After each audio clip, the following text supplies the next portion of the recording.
دا ملګری تپوس کوي چې مونږه بهر ملک یو او مونږه دوه درې ملګري یو، مونږ کې یو ملګری دی هغه په سنتو باندې برابر دی او خو لیکن هغه په جرابو باندې مسح کوي. بل یو ملګری دی نو هغه موږ ته نه مخکې کیږي او هغه وایي چې زما قرائت هم برابر نه دی او ذمہ داري هم نشم اخیستی.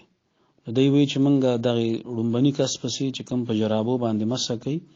نو د پسې موږ کولی شو او که نه شو کولی. نو جواب دا دی چې په اودس کې خپې وینځل دا فرض دي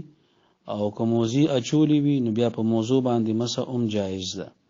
خو لیکن تر کومه پورې چې د جرابو تعلق دی نو په جرابو باندې مسح جایز نه ده.